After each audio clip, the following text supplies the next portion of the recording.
What's good, everybody? It's your boy, O'Shea Duke Jackson, back at it again with another episode of the Celebrity Junk. One of the reasons why the black community struggles is because the people who want to be so-called leaders and so-called thought leaders or change makers, they never can accept any sort of responsibility. And this is a big problem, not only in Black America, but also on the African continent. They want to do as you say, but not as they do. And nobody is a bigger example of that than Dr. Umar Johnson. When it comes to Dr. Umar Johnson, he would love to tell you how to live your life. He would tell you what you should not be doing, who you can be marrying, who you can't marry, who you should be giving your money to. But on the other hand, when somebody calls him out for something that he should be doing, he finds a problem with what you're saying. He never takes any level of accountability for what you're saying. And there's going to be an example of this. Now, 2015 is when I first started hearing about Dr. Umar Johnson. And when I first heard about him, that was 10 years ago, he was trying to open a school. And despite many challenges as he may put, he's been telling people the school will come out this time, the school will come out that time. And somebody is going to ask him a question. He's walking around. I don't know if it's in Philly he's walking around or in Delaware, but somebody asks Dr. Umar Johnson a very simple question. And this is what happens. The school ain't open yet. You was 12 years old. No problem. Little ninja. I see you, little crusty ninja. I see you, little crusty ninja. He said the school still ain't open. He was 12 years old. I see you, little crusty ninja. Why don't you shave that crust stash off the top of your lip too, little ninja? Shave that crust stash off the top of your lip, little ninja. Little crusty ass ninja. Talking about he was 12. Your whole family been through public school. Y'all ain't have a problem with it. Shut up. Always trying to go to war with King Kong. Little crusty ninja.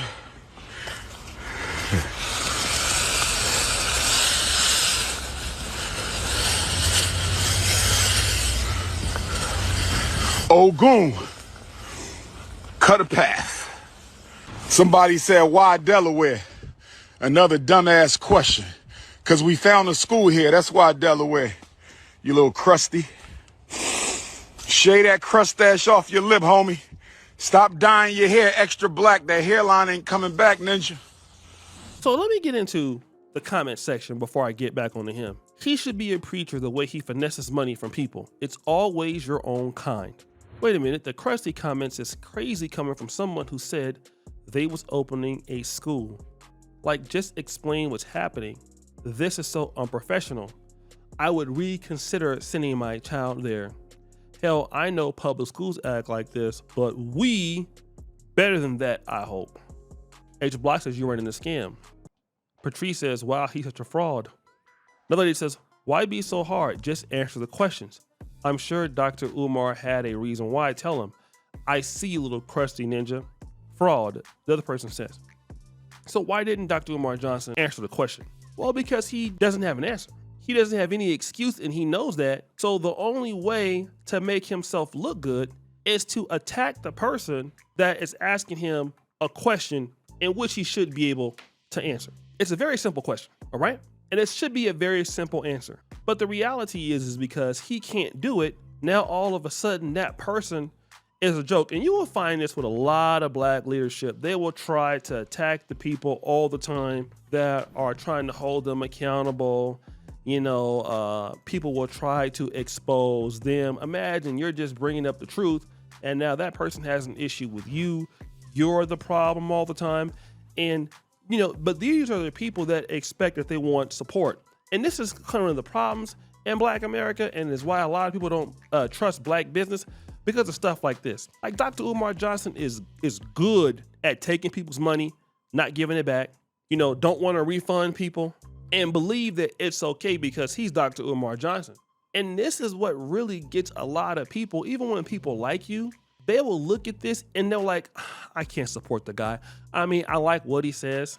I like how he says it, but I can't support the guy because the guy, you can't trust him, okay? And you can't trust anything that he says. And this guy believes that he is owed some respect. And partly is because that the black community don't punish people like Dr. Umar Johnson. This is how Dr. Umar Johnson can go back on to the Breakfast Club. Now, if you are in the white Asian communities and you carry on like this, you're done, okay? The Jewish community, you're scamming people. Anybody remember Bernie Madoff? Oh yeah, they're gonna punish you. You take advantage of the people in the community, you are done. You don't have a voice or say anything. You're gonna be banned from the community.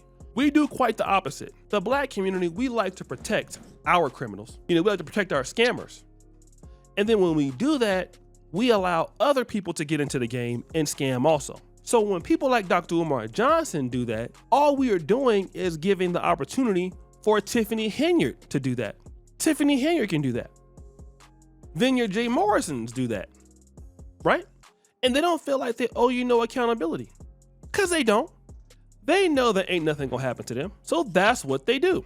And that's exactly what happens. And that is particularly very problematic. And you know what? When you can't punish your own crooks and criminals, and Dr. Umar Johnson, I would assume he's a criminal. Well, know what I'm gonna tell you? Stop complaining about this white man mistreating you, okay? You can't call out your own folk for doing the things to the community. Then you hear, I hear so many people got so much smoke for immigrants, and don't get me wrong, that's deserved. And I can understand why you do that. But you think that they don't see these things? They see these things. Other groups know. When you don't hold your people accountable, that's how they respect you. They make the decision if they're gonna respect you. So if you come and talk about migrants in the black community, they don't respect black Americans. They don't respect here and that. Okay, well then the question is, when a migrant knows that your community is doing X, Y, and Z, and you're living your life like this, and you have Dr. Umar Johnson who's been stealing money from you for the whole time, what are they gonna say about you? What do you think is gonna happen? They're gonna look at your ass and say, oh yeah, these people they joking around. They're not that serious, okay? That's what they're gonna say. They're not serious. They're not that serious, and we shouldn't take them serious. Then we get mad when basically they don't take us seriously, and we get upset about it. Well, why did you do that? Why did you do that? This man took your money. He took your money from the black community. He stole from you. He stole from your people, okay? And then once he stole from your people, he made a joke about it. Then he roasted you. He never said I was sorry for what I did or I was wrong for what I did. He never did that. That was never the case. No accountability, nothing. Then we sit up there and we getting mad, we getting angry, talking about white supremacy, the white man holding us back. The white man didn't do this and the white man didn't do that. And then what else goes on? There you go. There you go. That's exactly what always happens to our group, to our people. We be sitting around twiddling our thumbs, looking ridiculous, not making any damn sense, acting silly, then get mad when somebody want to mistreat your ass. Well, then what are they supposed to do? And I'm not saying this is all of y'all, but a lot of y'all y'all need to stop hating on Dr. Umar. Y'all need to stop hating on black pastors. Well, this is what they do. So you automatically letting people know that you don't have a community, your community don't have no rules, and then people can do whatever the hell they want to you. That's what you're saying. So guys, we think it's your boy, Shirley Jackson, back at it again with another episode of The Celebrity Junk. I appreciate you for all that you do. Subscribe to the bell. We're out.